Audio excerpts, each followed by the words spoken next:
No, element is multiplied by 5 or what? So AI equal to I plus my rank into 5. So what does that mean?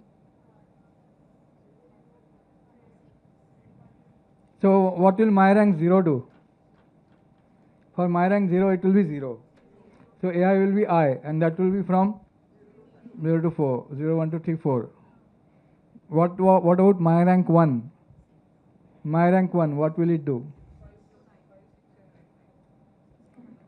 It will AI equal to, and what will be that I? I will vary from again 0 to 4, 0 to 4. So anybody is going to use that entire 20? But we are getting 20 elements, right? If we create 4. So how? Okay, go back. See here, we're getting 20 elements. How? So is that 20 being divided? Is it shared? No, it is not shared. It is not shared. So 20 is unnecessary. 20 is unnecessary in this program. Go to the program. Next. So tell me one change which will utilize the space correctly. Make it 5 only. Because nobody is using that entire 20 space. We are having 20 elements, but each one is having 5. Okay? That is why this is an extra specification, overhead.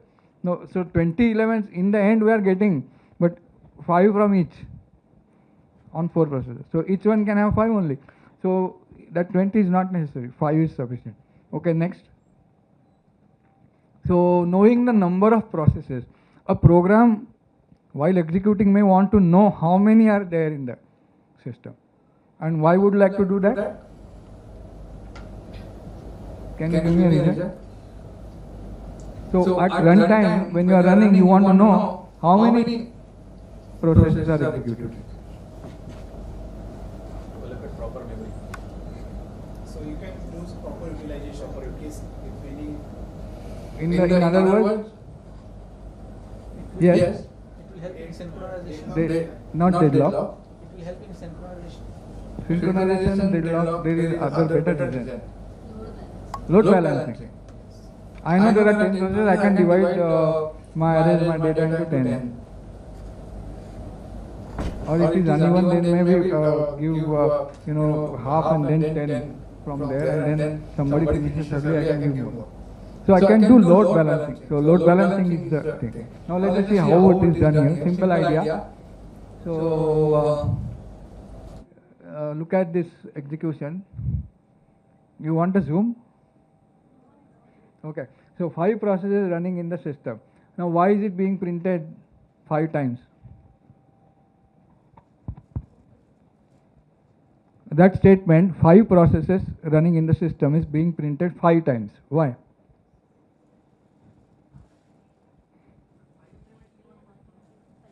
Huh? No, that is different. 5 elements per process, that is different. 4, 5 elements, that is different. 5 processes running in the system. This line is being printed 1, 2, 3, 4, 5 times. Why? Yeah, there are 5 processes, but why is this program printing it 5 times? Why not once? We will not use the term thread, we will use the process. In every process it will be printed. That is why. So in this line, MPI com size, that communicator size, in our communicator group, how many processes are there? You want to know that. So that will be your N. Every process will get this. And we started how many processes? 5. Go next. Okay, go back. So we started 5 processes. So every process knows that there are 5. So that knowledge is not hidden from anybody. That communicator knowledge will be there everywhere, and you can use it to architect your solution. Now that's a very important number. Now my rank 0, 0, 1, 2, 3, 4, my rank 2, 10, 11, 12, 13, 14. Now let us see what we are doing here. So 8, 20. So still this should be 20 or 5.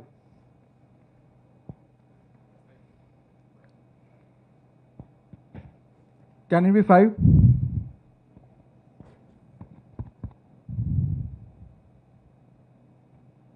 Can it be 5? Will it work correct? Can it be 4? Can it be 4? 4 will not work correct because we are hard coded the index. This hard coding is not a good idea. Okay, I am doing it for demonstration purpose. But later on I have a better program where I have generalized it. This is to understand what we are doing. Okay, so done. Any questions? In the rank 3, it's going to print code twice process. Rank 3 is printing 15, 16. 16. Below that, twice it's going to be print 5 processes. No, they are coming from different processes. This is getting mixed. Yeah, this is, that is a very good question. Let us clap for that question. We have spotted. I should have asked you, in fact, why is it so? That there is suddenly. So it is not sequential output. Brightness reduced? No. Okay. It is not sequential output. In the sense, whatever is coming is printing, but the processes are not sequential, they are concurrent. So when one is executing, another has sent something else finished early. So it came from somebody else. So you could have printed rank also in the same statement, then you will come to know from which rank it is coming. Now it is not possible to distinguish from which rank it is coming. Here it is definitely you can say. Because this is coming afterwards. Okay, because you can only sequence that this will come before this. That's it. But in between two processes, you cannot say that. In every process, the first print will come before the second print. That much you can. And then they can interleave based on how they came and the terminal. Terminal is staying in. Okay, that's a good question. So, next program. Now the idea is dynamic work here. She pointed out. We want to know that you told, right? Dynamic load balancing, you told, she told. So, dynamic load balancing. We want to know how many processes are there. You can do dynamic load. So, this is the idea, how it is done. So, let's look at that. Maybe we can zoom.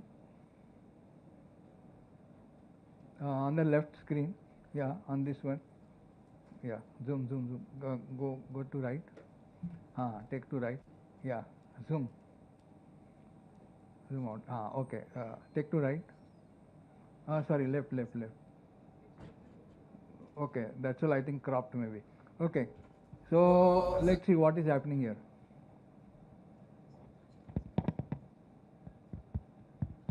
What's happening here? The first one, so from green to green, this green is another run with a different set of parameters. So dynamically I am changing the situation here. Now it is no longer 5555. It will change based on how many processors are executing it. Things will now drastically different now. It's dynamic load balancing. So what's happening here? My rank 1, my rank 0, 0 to 9, my rank 1, 10 to 19. Then we executed how many processes here? 2, NP2. Here NP1. What happened? Only one.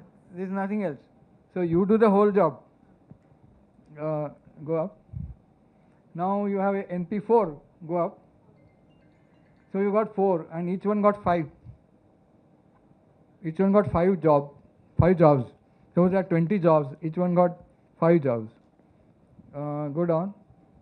Then you have 5. Then each one got 4 jobs. 0, 1, 2, 3. You can see that. Okay, now go to right, top, do the same thing. Yeah, this is 5. Go below. 10. I started 10 processes.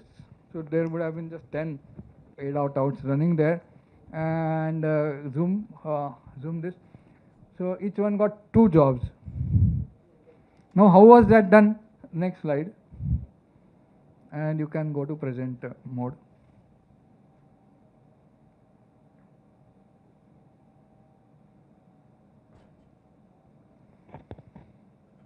Yeah, rank and n. So now we have these two features, the rank and that number, and how many processes are there, and our rank. These are very, very crucial numbers that you want to know in order to fine tune. In your entire stuff, entire algorithm, grid, architectures, and all, they all need these 2 numbers. So you have to be master of these 2 numbers and master user of these 2 numbers. You have to craft or architect your solutions using these.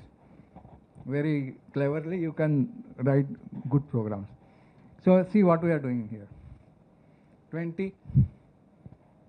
Now I have some W. What is W?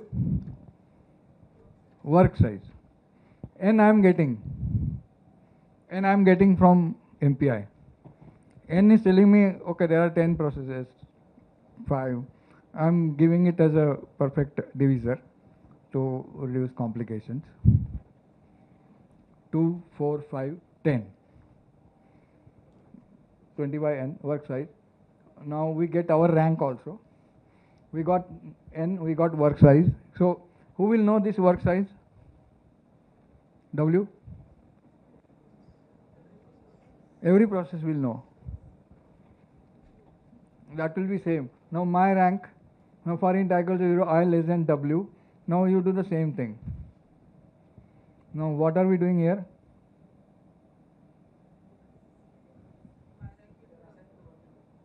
What about I? Are we still, what should be the size of array? Can it be 5? It's dynamic, but can it be 5? It's 20 here. Do we need A to be 20 anywhere?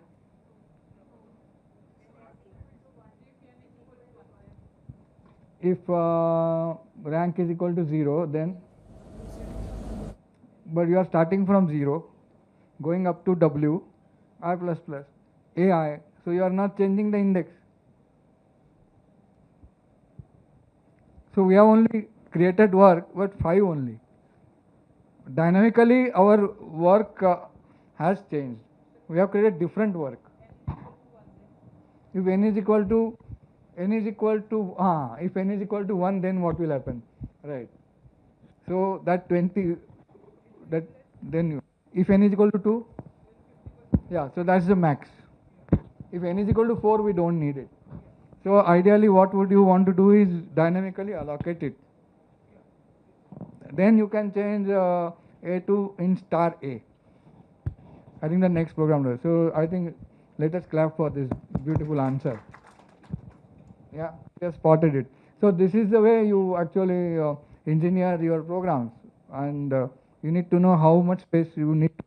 So this space may be extra in some nodes, and so then based on the rank, you can allocate exactly the space required. That will be fine tuning. Better utilization. Okay, next. So then you have send and receive communication. Now here, so far we have not sent anything from anywhere, right? They themselves know what to generate, what to work on. The programs themselves generated, one generated from 0 to 4, another from 5 to 9, and so on and so forth. Based on their rank, they generated work. Nobody gave them the work. But so that kind of situation is a different situation. For example, you want to inspect some properties on all some prime numbers from 0 to maybe 1 million. Then you tell them, okay, you do from here to here. We are not going to send numbers to you. Your range is this. You generate. Then this solution is fine. You generate, or if there is some, image data, huge image data, and the file system is accessible to every process, say. and then you can tell the rank. This is your file index from 0 to 50,000 is yours, 51,000 to maybe 1 lakh is yours. Then they will directly go and take that load. So you don't need to do any send receive. You read it from, you have your rank, you know based on your rank what is your work, you do the work and you finish you know where to write. So if it's file IO and rank doing the processing, you have no problem. No send receive required. But master slave architecture or peer-to-peer architecture, grids, rings, they need to share a lot of data as dynamically computation may progress. Okay, among the neighbors and all that. So in that case, you want send and receive. So we have now so far generated different workloads, etc., without using send and receive. But so there is an application, context for them, as I just explained. So now let us look at this send and receive. So there is MPI send and MPI receive. You have done that already. So maybe I need not go through the details of it. There is a basically you have to give the pointer to your buffer. Then this is number of elements that you want to send. This is the type that you are using. This is a type defined by MPI int. So you are saying that from this pointer take one MPI int, one integer, and send it to rank number 1. This is the receiver. Send it to a tag. Some message tag can be given. Given some value 19. You can use this message tag there. You can find out, so what kind of message it is. You want to know more information about it, some meta information. You can use it for other various purposes. Then this in MPI COM world, this rank will be taken from this group of processes, global, and you are sending it to rank 1. What are you sending here in this program?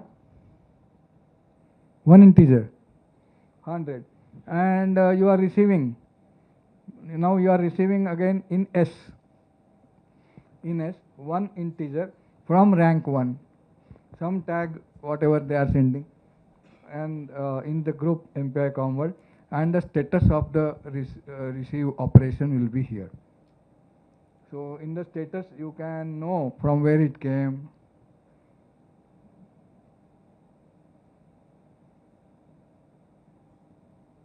Okay, I don't know how to remove it.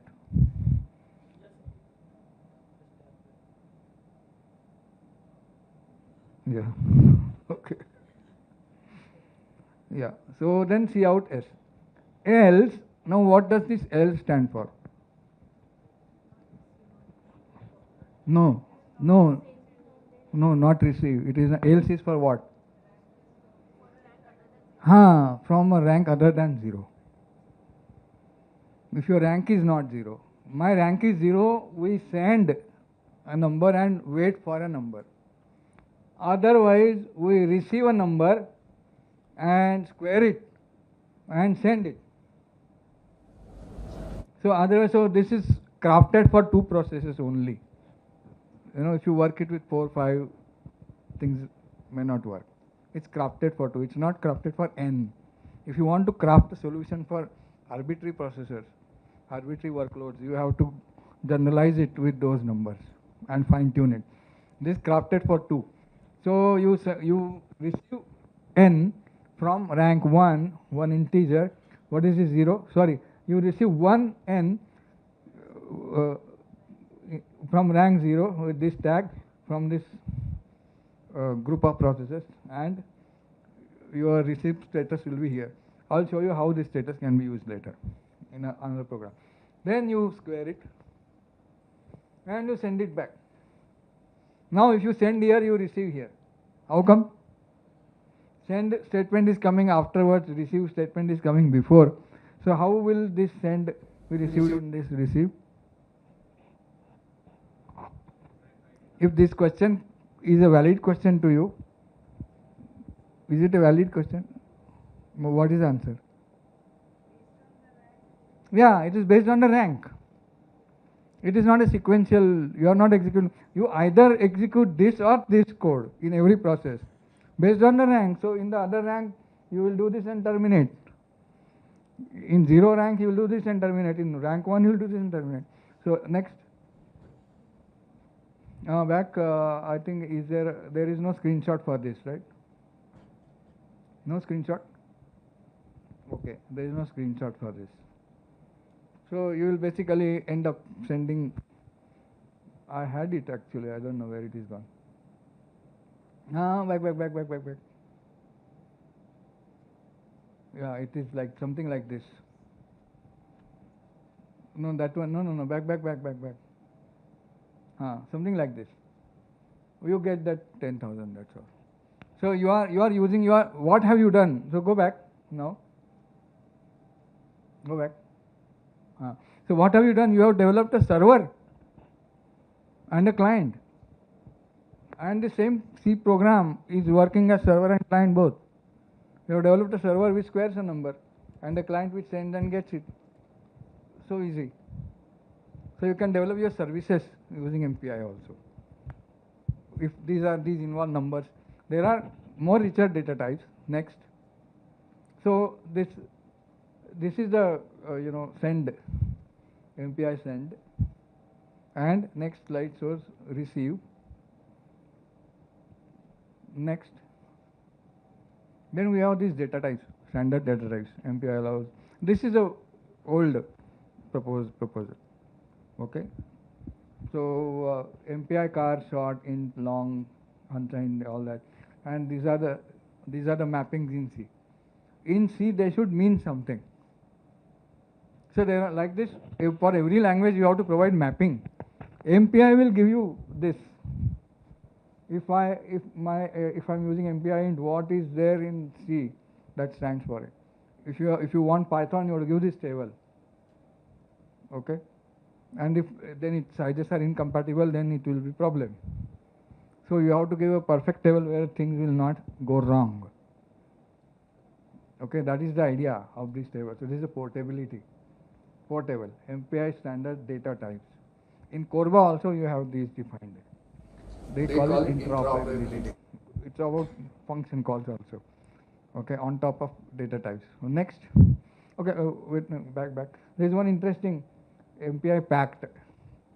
So you can make a big pack of several items and send arrays, you can send records, you can send arrays, multiple, you can. So there are routines which will allow you to make these packs and unpack. So you have seen this packing, unpacking in remote procedure calls. If you are taught RPC in networking, you have to pack everything and send it and then unpack, get the results, pack them and send back. And then the sender will unpack. So typically you are not sending one integer, two integer, you might be sending arrays or records of various units, multiple units. So then you can use pack and send the pack. Next. Then there is a very interesting idea called any source. Suppose I am a client, I need not know from where work is coming to me. So why should I name the source rank? Because naming the source rank requires a lot of hard wiring. So sender will send to anybody.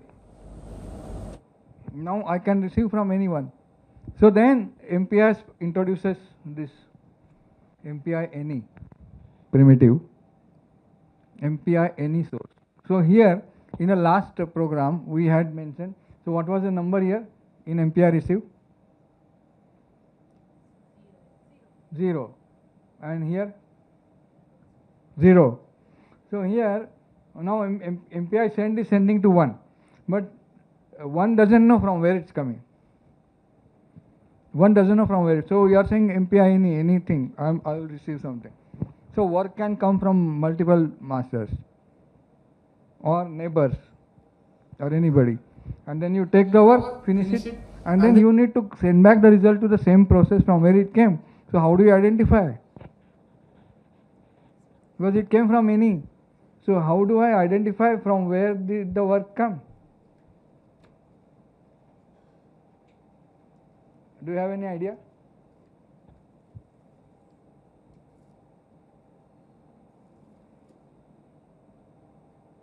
because the work is coming from some master or some process, and I finished the work and got a result. Now I have to send it back. So how do I identify where do I send it back? So you got a missed call, for example. If I don't tell you from where the missed call came, how will you get back? Is there anonymous missed call available on phones? Anonymous missed call. Number won't come, but that is some hack. Or you unknown number is, that is the thing. Number will be displayed. So this is like unknown.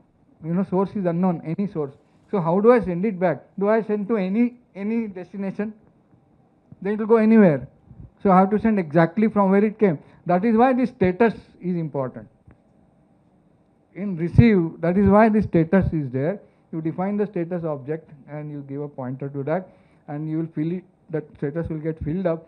So I can access now that status. So MPI status.mpi source and status.mpi tag.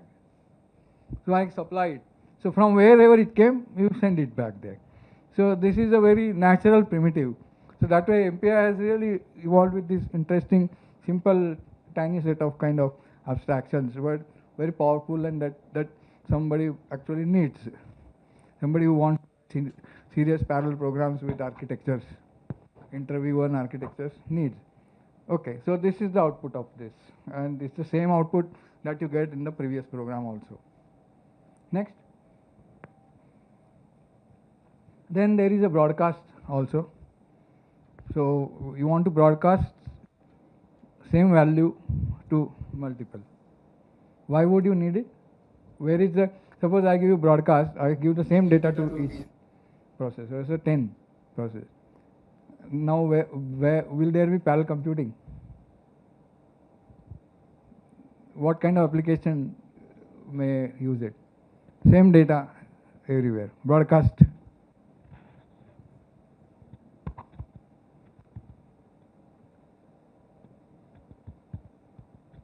Any idea?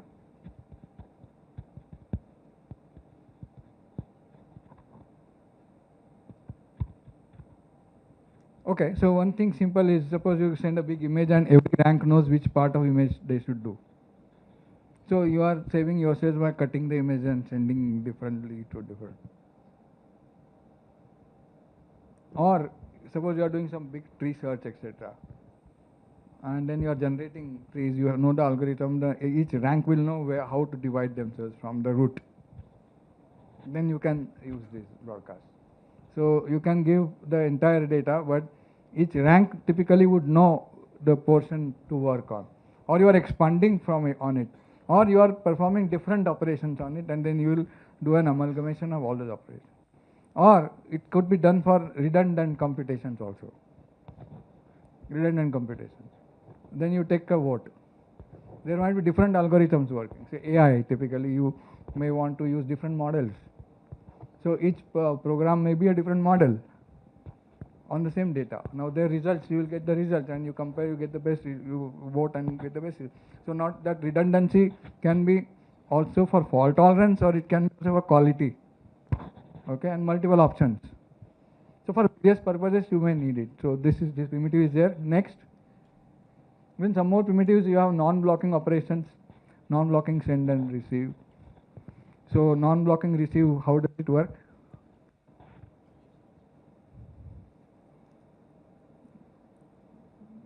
A receive should block, right? We know that receive means we are waiting for something. Asynchronous. So how does it work? You have to get back, sometimes the result will come. So you're basically doing the assignment that in this buffer, this much data from here, you will come and you put it here. Now later on, and then I'm going to do something else. Later on, when I want that result, I should wait for it. So they have this wait primitive, wait for non-blocking calls to complete. So you wait. After that, your result will be ready. So there are, in the early 90s, there were excellent ideas on these, so they for non-blocking receives, where you may get a variable out. some ID out, and then you wait on that particular ID. So it could be multiple, and you just exactly wait for that asynchronous, message passing. Similarly, send can be non-blocking. Okay, then there is scatter gather. So broadcast sends the same value, scatter cuts the array and sends the cut value. So you have a matrix, you may cut it, scatter it around. Broadcast will send the same value. Now you have to choose which one you want. You scatter is efficient, or you actually need the whole thing, and you are going to do different algorithms on the same. So it's like single data, multiple programs, multiple algorithms, which is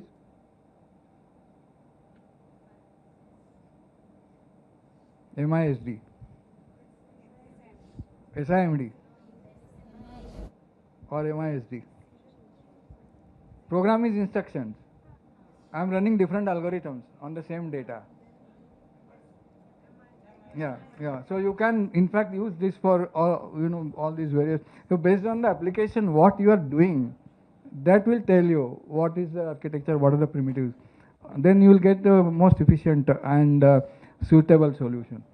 Then there is gather. Gather takes elements from many sources and gathers it into one and camouflages.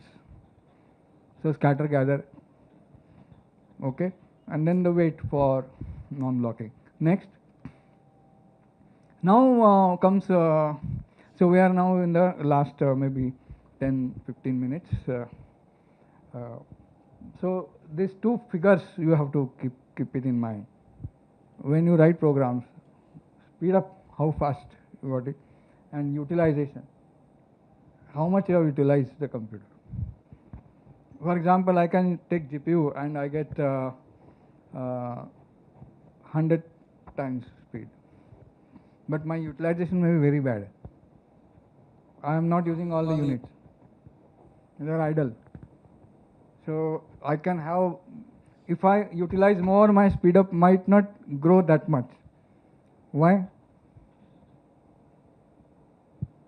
Suppose I have 100 workstations. You have a lab, 50 machines are there. Or you have a rack with, processors. I want to utilize all of them. Suppose I have 100 and 100 processors, but I may not get the speed of 100. Because spreading, connecting, communication, if it is data is very communication heavy, time may be wasted on that. Computation is small. So fine tuning depends on what is the size of your computation versus size of sending and collecting. And also the evenness of work, load balancing, several factors come in. Some of them I will explain to you in next slides with my own experiments. So speed up and utilization, these are two different figures. You should know their formulas, you should know exactly how to calculate them. Most people who do AI have no idea about this. Okay, so what happens is you keep using processors, keep turning your power on, so there is wastage of energy. So it's not green, not that greener. Energy requires resources. It leaves footprint. So you have to utilize the machine, reduce the power, effective computation and all that. So this is very important. So people who craft their own programs, parallel programs, they might do a better job. There is another idea here is to write good compilers or good libraries which are very fast.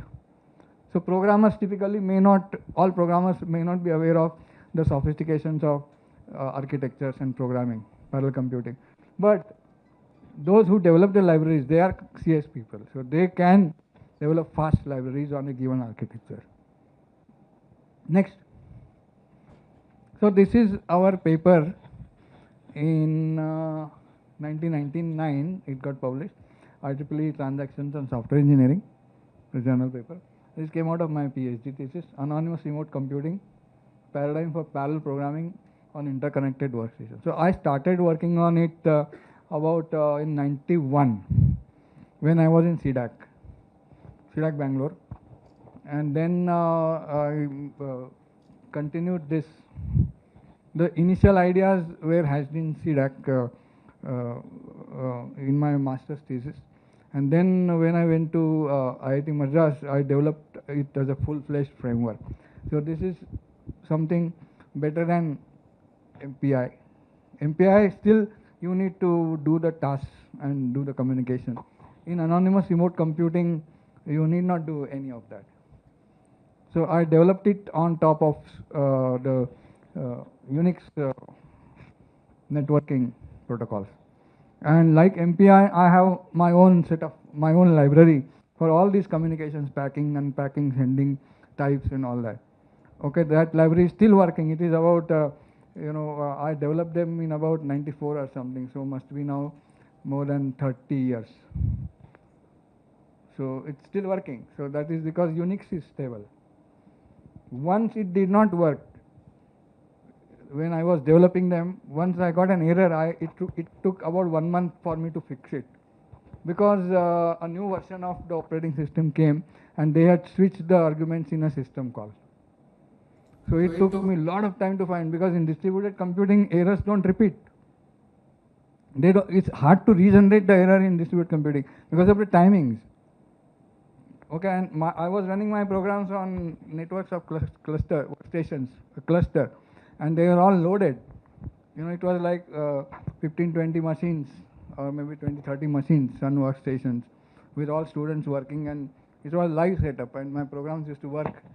At that time, I used to run my processes, and then the error wouldn't repeat. So these are very hard programs to write.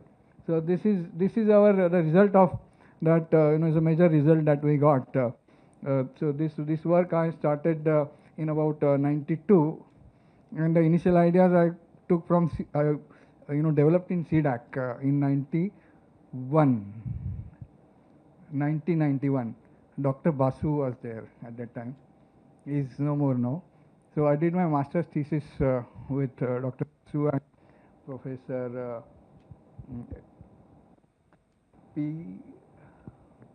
PSK. He is now in IIT Madras. So I will describe what I did in C.DAC in the end.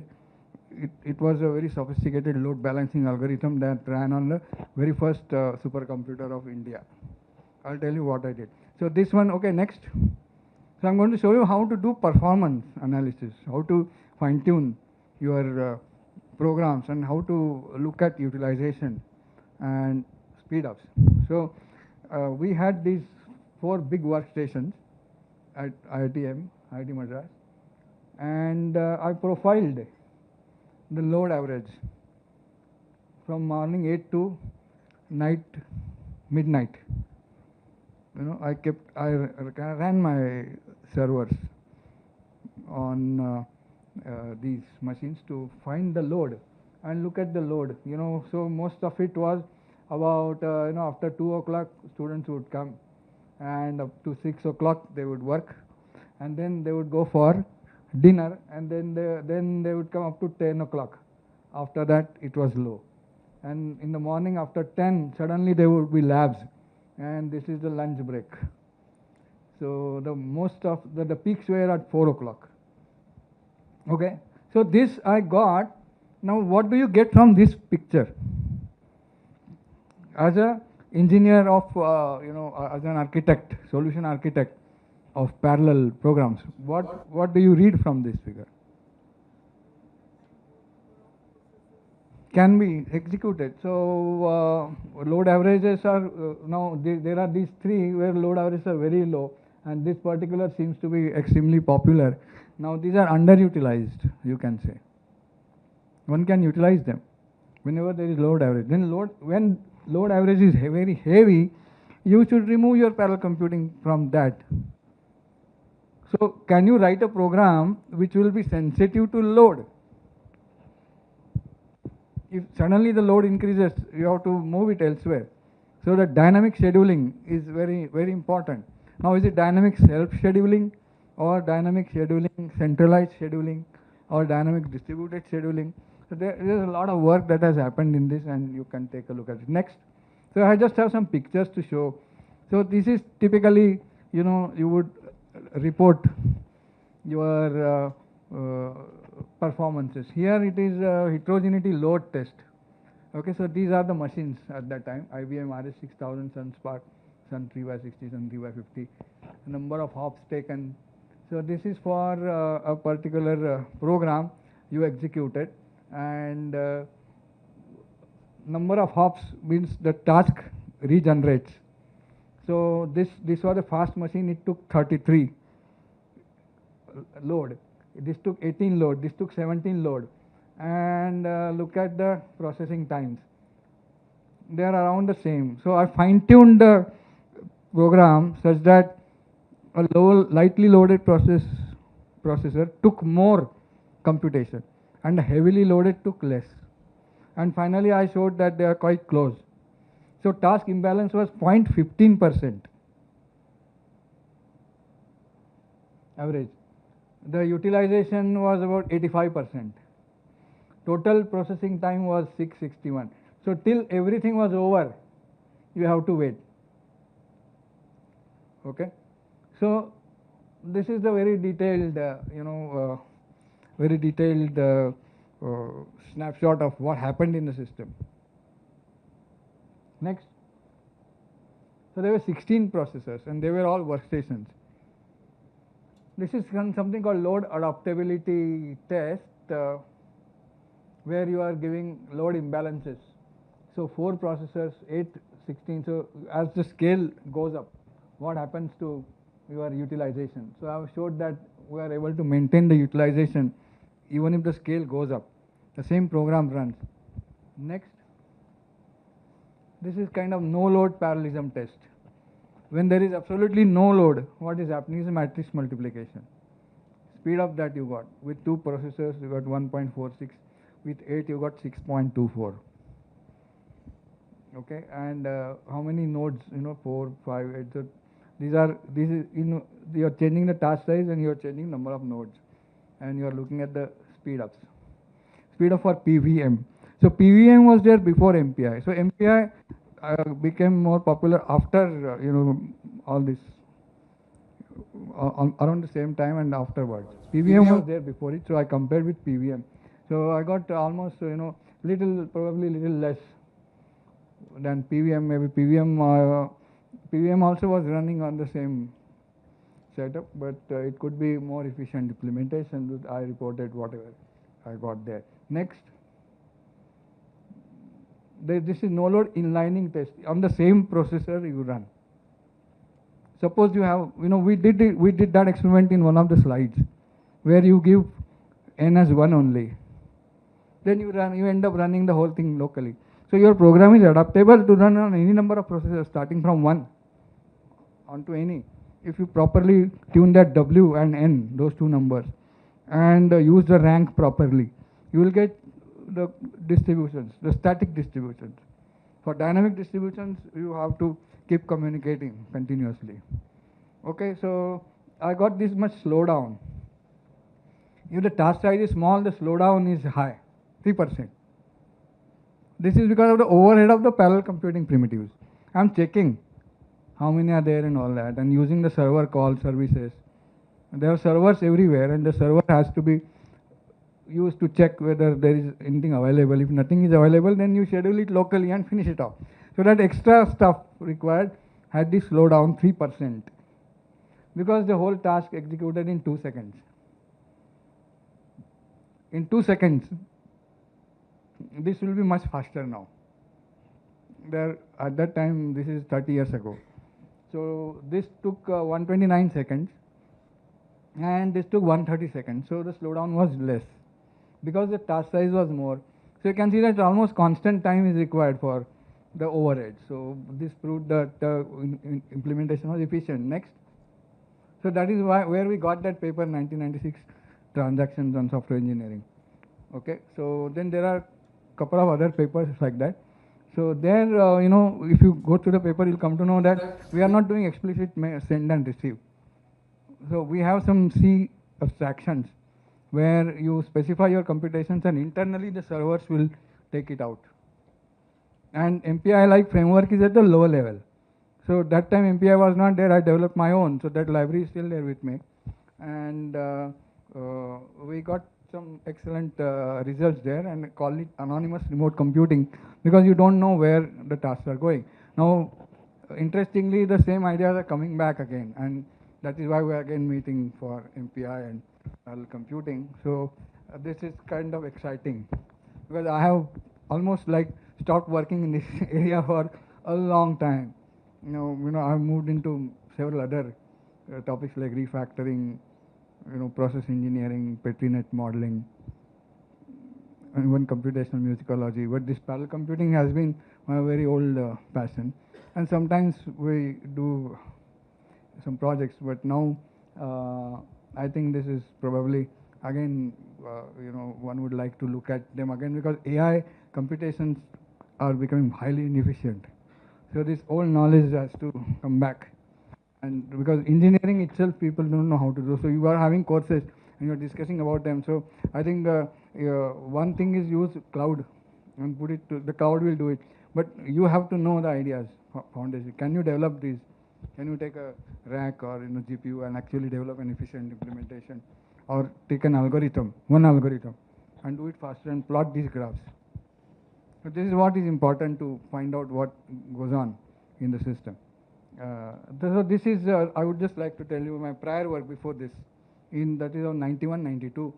So Param was just, coming at that time, the first 32 processor, the transmitter-based supercomputer came, and I ran my program on that. So before that, we had a 4-processor computer, and I developed a parallel IDA star algorithm on 4 processors with a ring architecture, 4, 8, 16, 32, a ring of all these. And this was to solve a puzzle.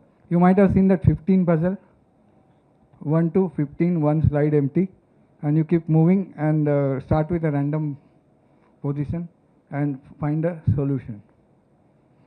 So what is the next move given a position? So I used to generate the children, 4, and for each child again there are children, and it becomes a big search tree. And I use this Param architecture to explore that search tree. Now the search tree is highly imbalanced. It is not a balanced one because some paths will be very long, some paths will be short, and there is a heuristic for this problem called Manhattan distance. So you can use that heuristic to know where to prune. But this algorithm parallel IDA star, it's a A star algorithm which uses the heuristic, but the IDA star goes step by step and runs the A star. So it's a very beautiful algorithm, and I developed a program. So I had a single program, just like what we were discussing, single program, but which was running on every processor, and every instance knew what to do. So it is not replicating the whole thing. It's looking at the neighbors, taking the work from the neighbors, and working it out, expanding. Suppose a neighbor finishes early, because your tree is imbalanced. You reach a point where you want to prune. Now you are empty. The processor is empty, so it will go idle. So you ask your neighbor, give me some of your work. So while you are doing your work, you may get interrupted. Now your program should be capable of taking that interrupt, but not blocking, not continuously waiting for it. So there were primitives on the CDAC transmitter-based architecture. So I was able to exploit them. So when it comes, then you break your tree, generate load for it, and send it. Now, how do you break? Do you break 10%, 20%, 30%? So now you can use some AI training on a problem, but at that time those ideas were not there. So we use some proportions, and we used to break it, and then eventually got some very good results on ring architecture. The same program ran on. So at the end of my master's thesis, the 32 processor machine was built, and it came to Bangalore. So I immediately, I was the first one to run my program, and it ran very well. We got good speed up also. So it did this dynamic load balancing. So while you are running, you are balancing the load, and the programs are themselves capable of doing it. There was no centralized scheduler. It's a fully distributed algorithm with dynamic load balancing. Each node knows what to do. Okay, so that requires a lot of intelligence inside every program. Otherwise, it may go skewed. So you need to do this engineering for a given problem, you need to know what the architecture is, what the power is in MPI or any other framework, PVM or any other framework, and engineer based on your problem's needs. What are the characteristics of the problem? Even load, uneven load, dynamic load, static load. You know, there are some problems which are called embarrassingly parallel. Very straightforward, cut it, send it, get it.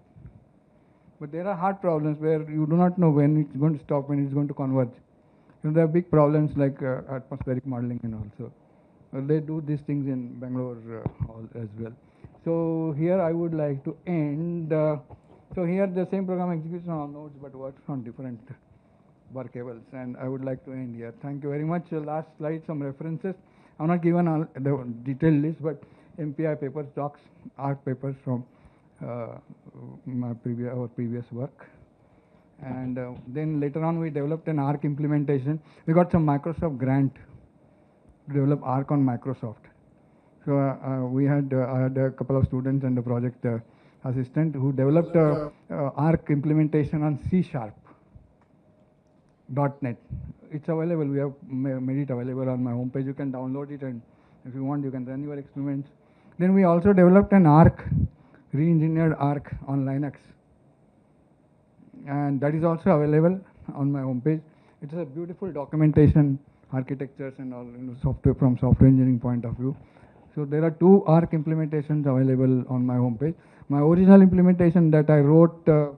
I'm not able to find it now where it is, but it might be there in some archives or big floppy disk somewhere, which for readers, there won't be maybe some dozen readers in the whole world somewhere. Yeah, okay. So if you have any further queries, you want to try out things, and welcome. Thank you very much.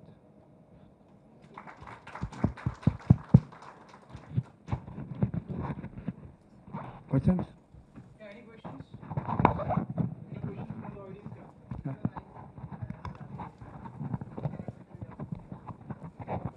Huh?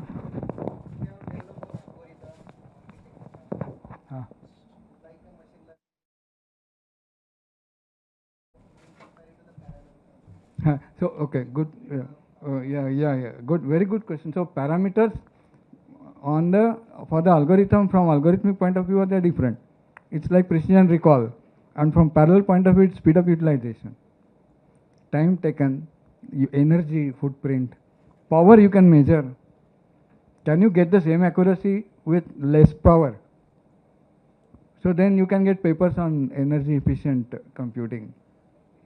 Yeah, so green computing.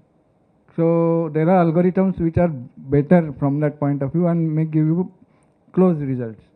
So you can plot that graph where if I make it more greener, how much accuracy I am sacrificing on a given algorithm. So studying in depth is very important. Doing detailed analysis of performance. What is each CPU, what is each thread doing, how much time spending, how much communication, the entire model. You can make a theoretical model predict also. If you get the predictions and you are actual correct, then your model is good. So this is pure computational point of view. And the algorithmic point of view is this, the accuracy. That's different. So scalability. So that is why I gave you those pictures from that paper. So you can read that paper. There's some ideas are there in it. Good question. Thank you very much.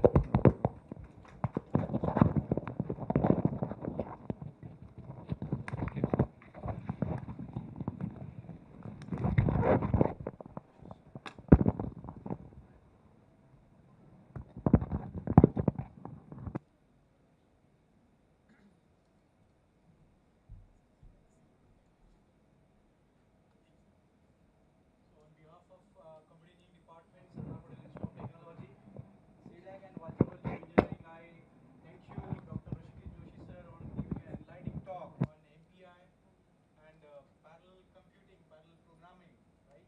And sir has even demonstrated the work which he has done in his research lab.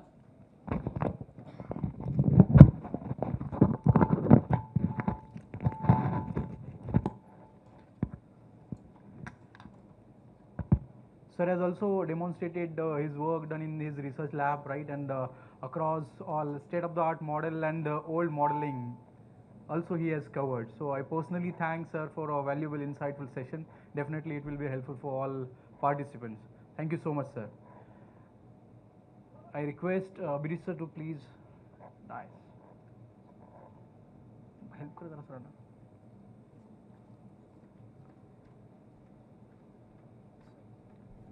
Sir ना help करो table आना पटकन.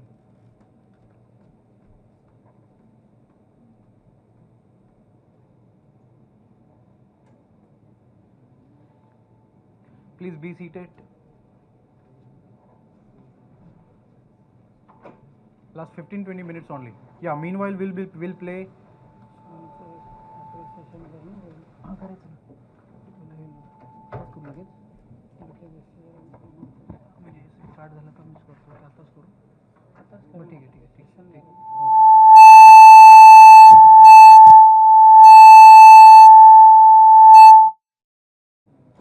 Mobile साईडलाच ठेवली. Abhijit sir त्यांचं trophy काढून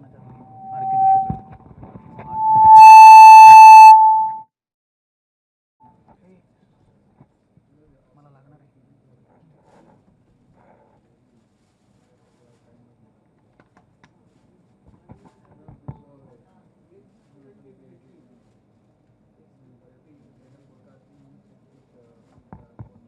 sir सर्व जाणं.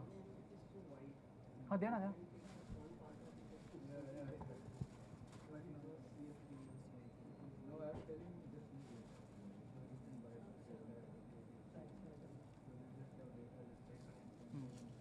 तुमच्याकडे ढगे सरांकडे द्या.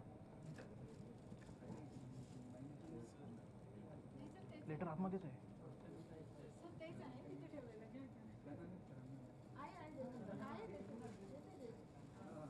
अभिजित सर सर्वच घ्या आता.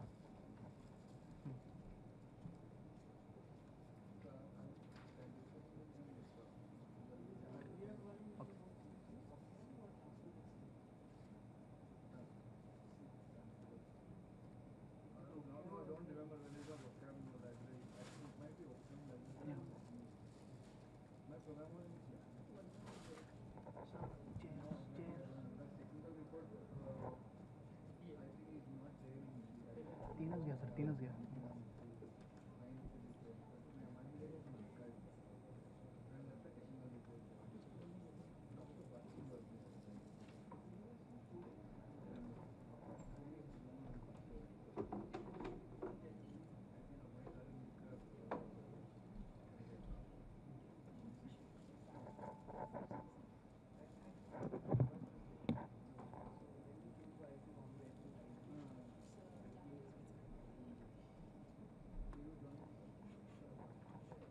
नेमप्लेट्स ठेवते. नेमप्लेट्स आहेत नाही राहू द्या मग सोडून बसते तिघच बसते. अजून एक चेअर लागेल सर. ऋषिकेश जोशी आणि 4 जण आहेत.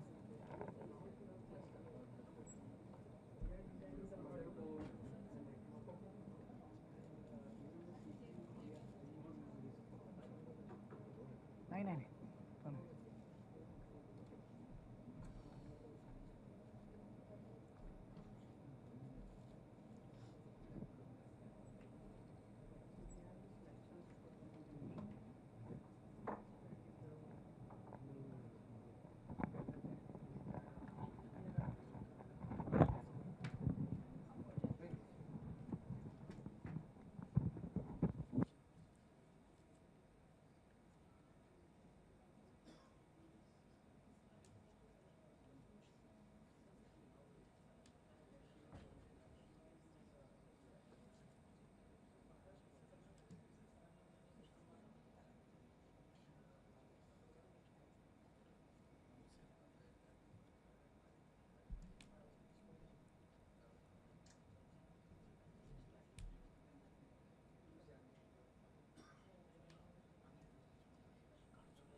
mobile phone is with him.